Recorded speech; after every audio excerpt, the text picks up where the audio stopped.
like you said, that cleanup process is in effect right now. Take a look to my side. You got some tow trucks out here starting to get these vehicles out of the roadway. There are obstructions on both sides of this crosswalk. Over here, it's this utility pole and this light post. Across the street, it's this column that supports part of a building. Developing now, search and rescue crews are looking for a man who disappeared while hiking in Sequoia National Park. Dale and Liz, we're just southeast of the city of Tulare. We know that those two bodies were found in a home you see behind me here. Warren and Liz, take a look. This is a big problem in many parts of downtown Hanford. Well, Tony and Margot, they're not saying much at this moment, but if you take a look behind me, you can see a crime scene van parked a ways down this canal bank. Tulare County resident Patricia Miller has essentially been blocked from her home due to heavy flooding and erosion on her driveway. Well, Warren and Graciela, I have about 50 pages of Navy documents right here released to me. Well, Warren and Liz, this crash has rocked the small community of Corcoran. That female driver, by the way, is still inside that red vehicle behind me. That was around 11:15. When Paul was packing up his car to go home to Las Vegas at around 11:45, he says he only saw Todd in that garage, no sign of Melanie. The government filed court documents asking the ACLU and other nonprofits to take the lead in finding parents who have been deported without their children. We are miles away from the Cedar fire, but take a look behind me here at the smoke it is sending high into the sky. Highway 190 is still closed from Springville to an area near Ponderosa. We checked and found out that Jose Trujillo has been the plaintiff in 80 civil cases since 2015, including one recent one against this restaurant here in Visalia. And he does face the death penalty, which prosecutors say they will argue for. A suspect actually follows someone around the casino who has just won some big money and then later tries to rob them.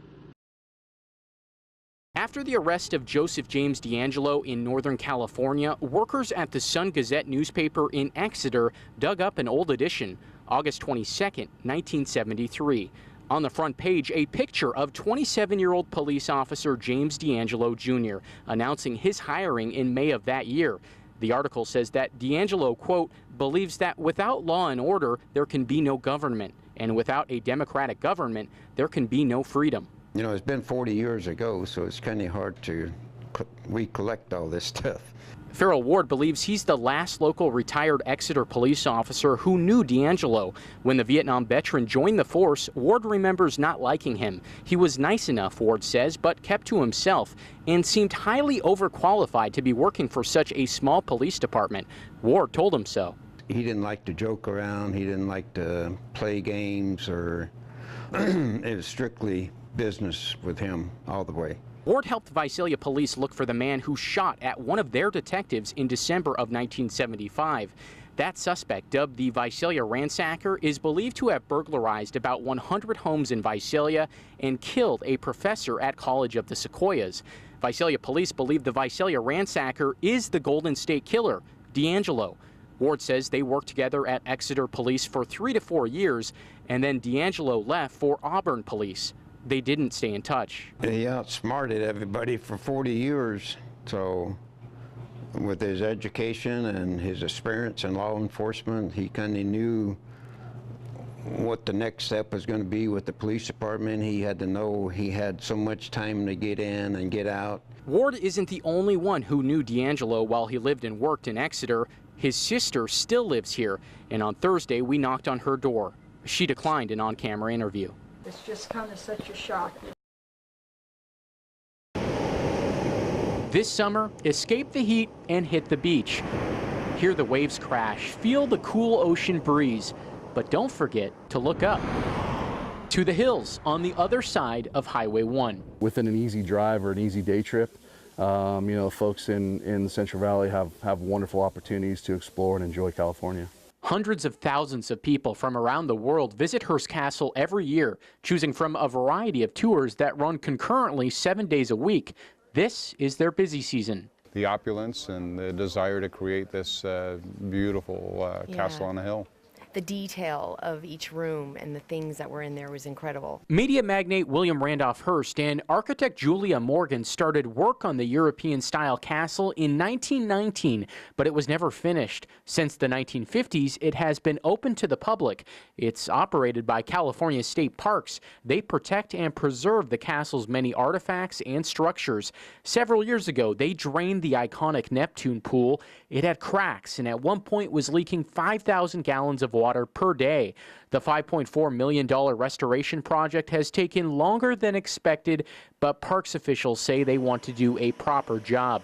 These original statues were just recently set back in place after being carefully removed, cleaned, and restored. It involves conservation of amazing artwork and sculptures within the pool itself.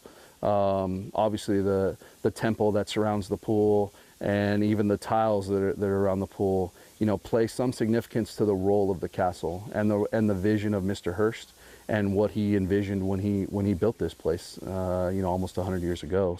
Tested it for roughly a month. It may be a construction site, but visitors can still see the Neptune pool just from a unique perspective. Parks officials say it will be refilled soon, a return to its original state. The pool's bright blue beauty is a spectacular sight, Instagram-worthy, but the 345,000 gallons of water can also be used to protect the castle from wildfires. Water can also be drawn from the castle's indoor Roman pool, another architectural wonder and favorite selfie spot. After a tour, don't rush. Take in the sights and sounds and look down. The landscape surrounding Hearst Castle is something to remember. 77 new military banners now hang high above Porterville's Main Street. There are 113 in all, raised around Memorial Day, lowered after Veterans Day. They're identical in color and shape, yet unique for who they honor, be it a current Porterville service member or one who lost their life in action. Porterville has a great history of people serving in the military. In fact, at one time, Porterville had lost more GIs per capita than about any place around the country. Due to a medical appointment, World War II veteran Lester Doyle couldn't make it to the second annual military banner ceremony, but his family, including his daughter and brother, a veteran himself, were there representing him. And Porterville is a community that love and cherish their veterans, and we will always do so. One by one, Porterville city officials read the names of those service members, past and present, whose banners were raised. Larry Stoneburner was a Navy doctor from 1969 to 1975. My corpsmen on a regular basis saved my life, and I've returned their favor on numerous occasions. I mean, just these guys that gave everything for us, and we got to take care of them. We had the privilege of taking care of them. Hand in hand, Air Force veteran Jack Bush and his wife strolled down Main Street until they arrived at his banner. Hey, I think I want to do that. And she says, okay, I'll spend the money to do it. You deserve one. Family members of other deserving Porterville service members can submit a nomination form between this August and next March. In Porterville, Brian Johnson, ABC 30 Action News.